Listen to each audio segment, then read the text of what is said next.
for a number of reasons to his disciples before his ascension and then Pentecost.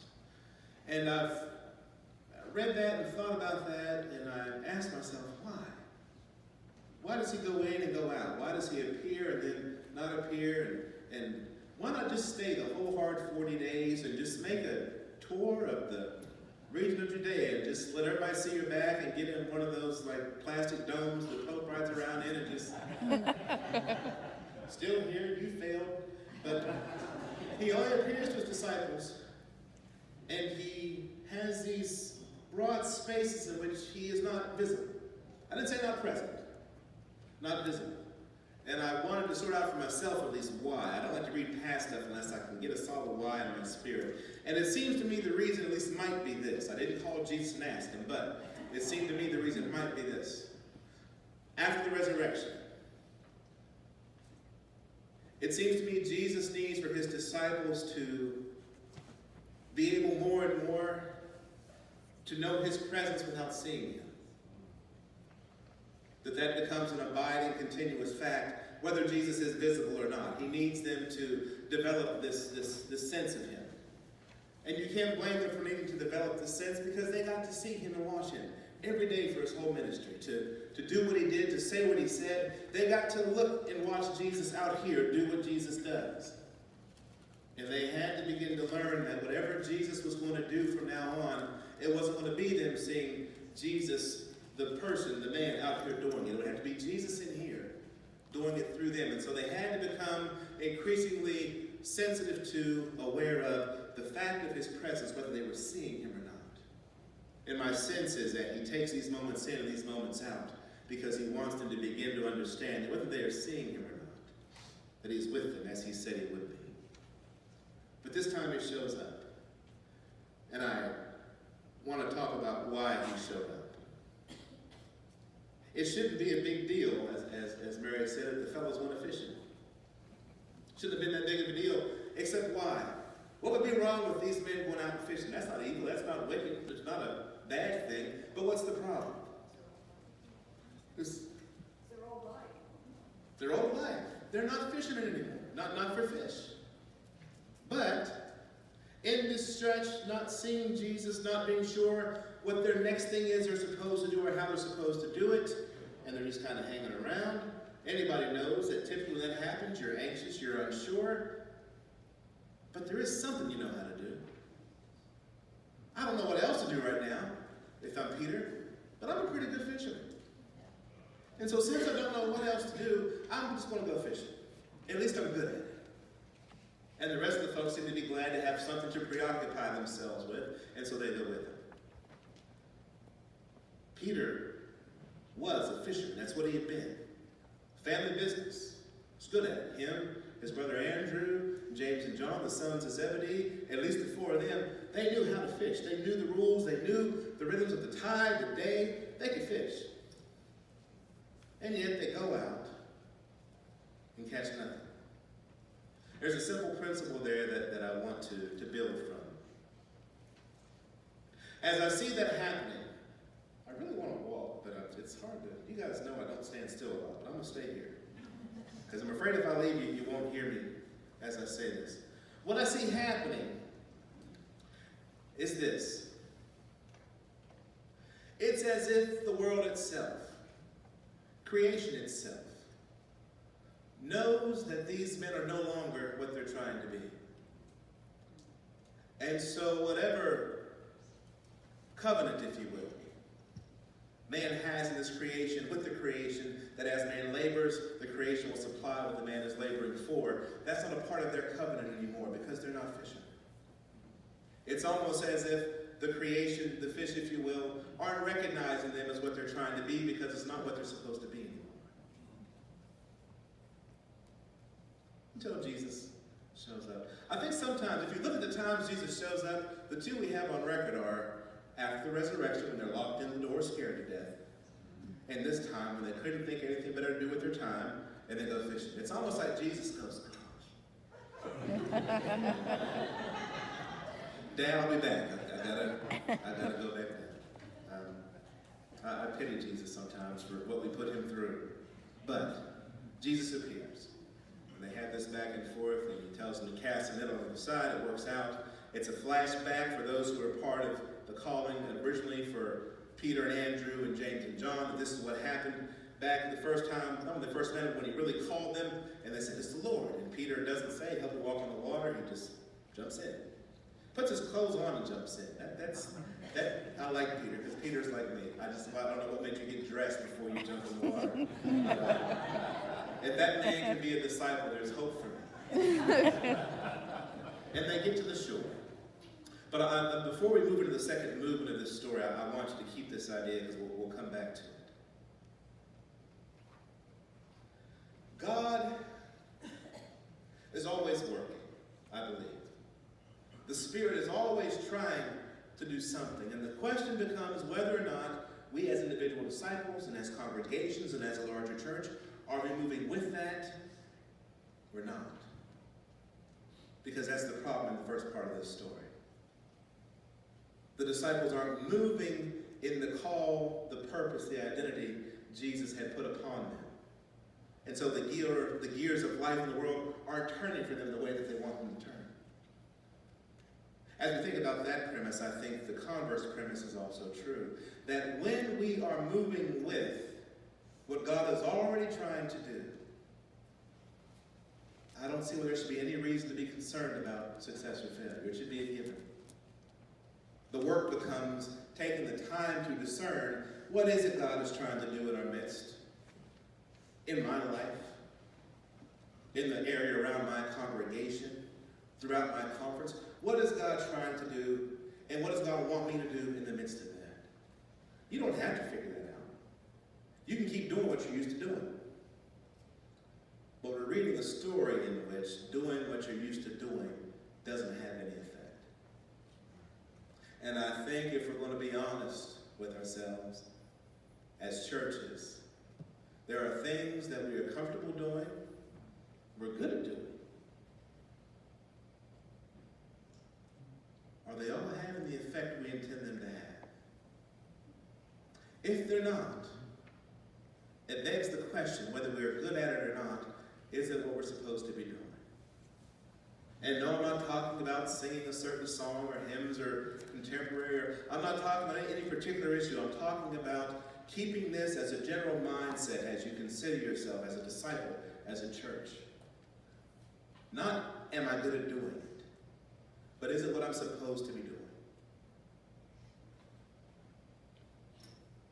My conviction, and I think I've been on this since I met you, is that when you are in the flow and the move of what you know God has for you to be doing, it works. I didn't say it was easy. I didn't say it was automatic. I didn't say you get the outcome that you think you want to get. But when we are moving in the rhythm and move of what God is already doing,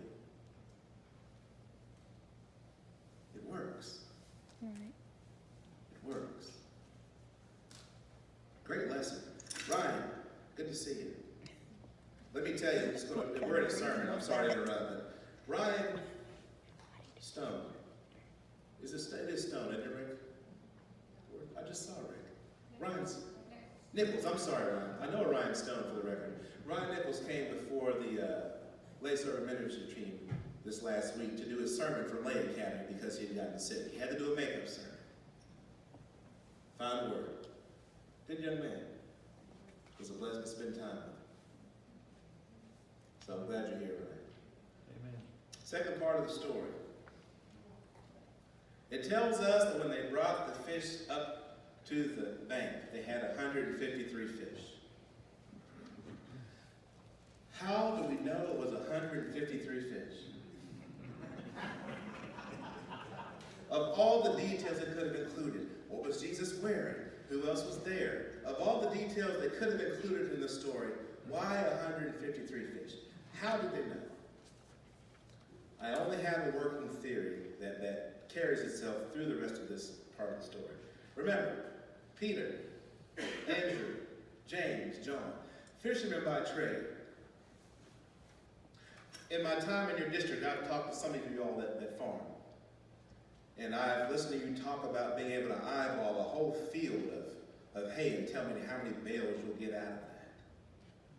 that you can eyeball a whole crop of whatever you're growing, or eyeball your head of cattle that day, and you can click me a number. My feeling is that when Peter, Andrew, James, and John see this net of fish, these fellows know how many fish are in that net. That's what they do, what they're good at. But we're getting back to a problem again, aren't we? I believe that as they sat there and Jesus was talking, do you notice we don't hear anything else Jesus says until he asks Peter if he loves him? What wonderful things was Jesus talking about? We don't know. All we know is there's 153 fish. Because wouldn't you think, man, as Christians today, I'd want to know every little bit of thing Jesus said after the resurrection. We don't know. We just know there's 153 fish. My sense is, and this is just me talking. This isn't some official Oxford commentary, just me talking. But I wonder if as they sat there with Jesus eating, and maybe Jesus isn't talking, maybe he's just sitting there. But I wonder if Jesus is talking, and Peter at least, if not the others, are looking over at that net of fish, and they're going 140, 141, 142. And as they count fish, they're counting denarii. They know what a fish goes for at the market. I can't help thinking that they're looking at this and thinking, boy, that's money. I'm glad Jesus came, but we should really need to get these to the market. I wonder that because Jesus didn't ask this question. Simon, son of Jonas, lovest thou more than these? He didn't say just, do you love me? He says, do you love me more than these? I have to walk. I'm sorry. This is exciting to me. I'll talk louder and get closer. I always wondered about that because I don't think Jesus is saying, do you love me more than the rest of the disciples? That doesn't sound like something Jesus would say. Or do you love me more than these disciples do? I don't know if he can say that. I don't know. Maybe he would. But my sense is that these that Jesus is talking about is the fish and the life they represent. This old life back with Dad on the lake, they were good at it. Simon, son of Jonas, do you love me more than an old life? No matter how good you were at it, do you love me more than that? Yes, Lord, you know I love you. What else does Jesus say? We don't know until he gets to the next time he asks the question. Thank you, because I want you to hear me, but I want to move. My sense is, he says, yes, Lord, you know I love you. 148. 150. Hence, Jesus is asking of the question a second time. Simon, son of John, do you love me? Yes, Lord, you know I love you. And he says again, feed my sheep or tend to my sheep. Okay. $5 denarii a pound. That's probably 50 pounds of fish. Third time, Simon, son of Jonas, do you love me? And it says that Peter was grieved. And I wonder if Peter was grieved not because he sensed Jesus doubted his love, but that when Jesus asked the third time, he realized that what he was professing and what he probably felt in his heart and what he was preoccupied with in his thinking weren't matching up. There was incongruence. Hate to know that word. Dissonance. Hate to know that word. In his own self, he was out of line. He was out of rhythm. He wasn't matching up with his own proclamation. And so I wonder if the grieving was less about, oh, Jesus asked me again, as him saying, wow, I'm saying that. But I'm thinking this. I think there's some desperation when he says the last time, Lord, you know that I love you. Not a different desperation, I don't think, for the man who says, Lord, I believe, help my unbelief. Lord, I love you. But help that part of me that is just so much me that is preoccupied with this stuff over here. Feed my sheep.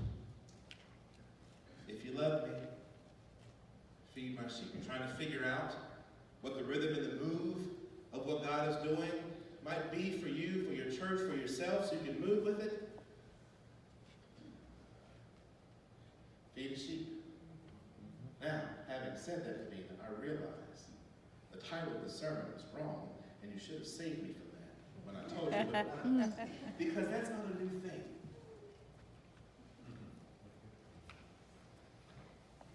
It's the same old thing. However, ever since the beginning, God's always had the same intent. Communion with us. Loving, abiding, life-giving communion with us. But along the way, he has had to do new things and stretch into new ways and new expression of life with his people to complete that original old vision. From no people to a people called the Jewish people. From the Jewish people to a broader group of people. Greeks, slaves, free, man, woman. Spreading out into a new thing that's a part of the original old thing. So when we talk about God doing a new thing, that new thing never deviates from the original intent and purpose of God. It's just a part we've not yet seen revealed in what God is doing. But to be a part of it, we can't keep doing it the same old way.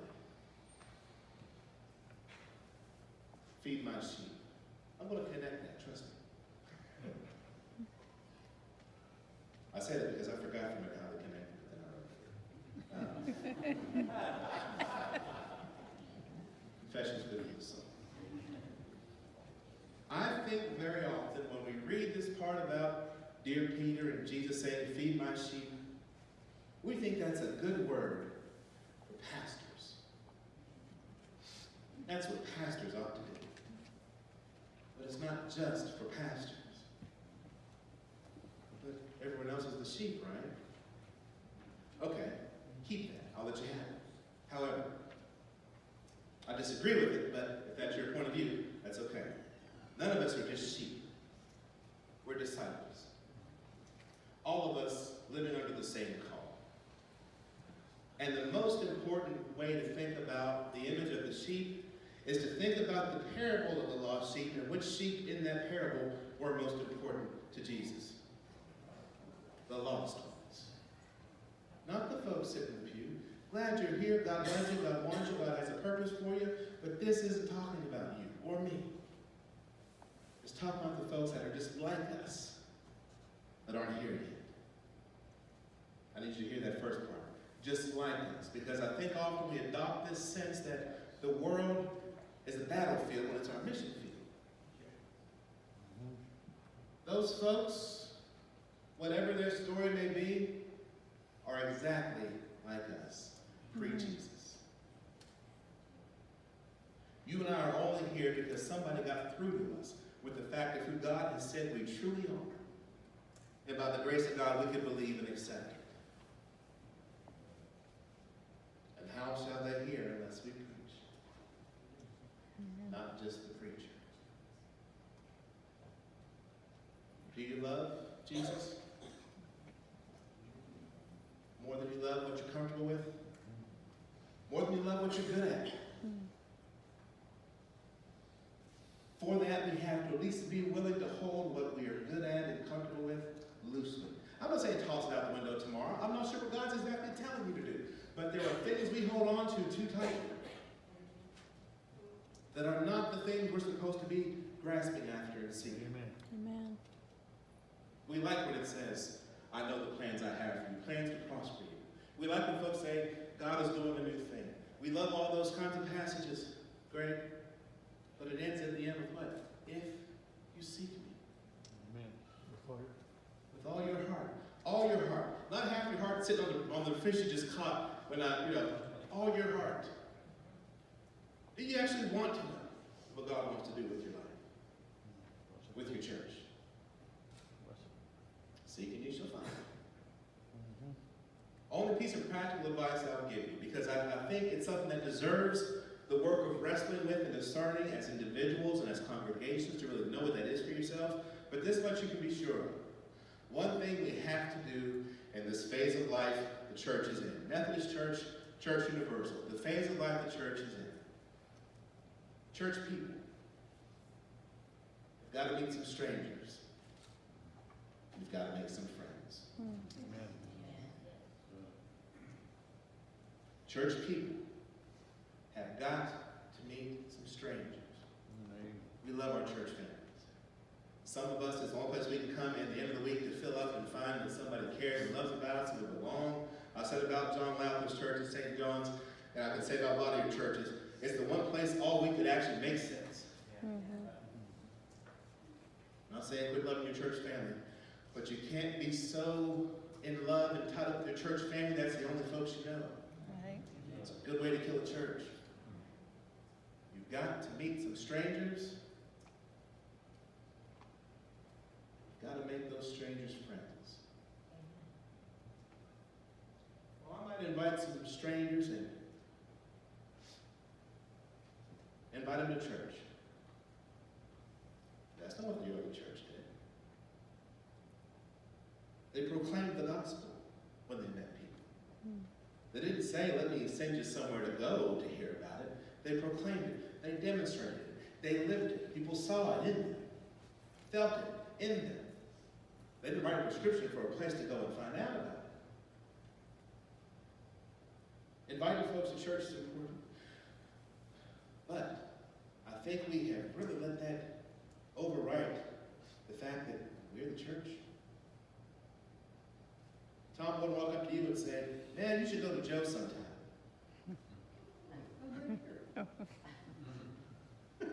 It's not some other place you go to. You're the church. I'm the church. We're in the church. Okay. But I say that, and we sing it lightly, but I need you to understand how much power that means you have to touch and change somebody's life with the gospel of Jesus Christ. Amen. The fact that you are the church. I don't think any of us get our heads around it enough. But there's nothing more important for any of us than to begin to get your heads around the fact that where you move, Christ is. Where you move, God is. The people with whom you engage, God is there because of your engagement. And that ought to do something. That ought to change something. That ought to move something. And it does when we quit focusing on what we're good at and what we're comfortable at, and when we seek Him. When we fully avail our lives, ourselves, to the movement of His Spirit. You know this is true because you know folks that are like that. That's probably one of the reasons you're in church.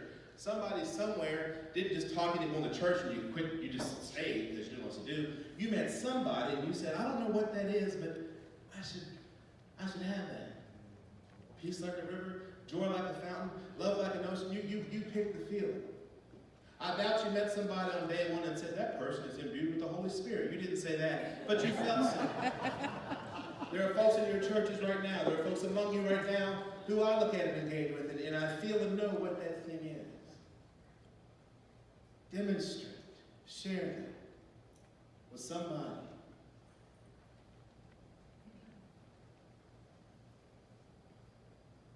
Make friends of strangers. Mm-hmm. Yeah. Yeah. I'm churched, out walking up and down the street, Amen. hanging out of sheets, strangers. Because everybody that's a disciple already goes to church somewhere. And they're going to be just fine.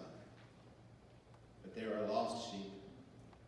And Jesus says if we love Him, we will feed His sheep. Folks in church are eating already. The only ones that are hungry, all the ones that are starving, the only ones that are perishing are the ones that are lost. So for you and for me, in any and every way we can, if we love Him, we'll find His sheep. We'll feed His sheep. We will resist the temptation to just stick with what we're good at. We will resist the temptation to do life the way we know how to do it and be open to the fact that something about my life, your life, the life of your church just might have to change. As God does what God wants to do with God's people in God's house. Do you love Him? That's a question each of us has to answer. With our mouths, with our minds, with our souls,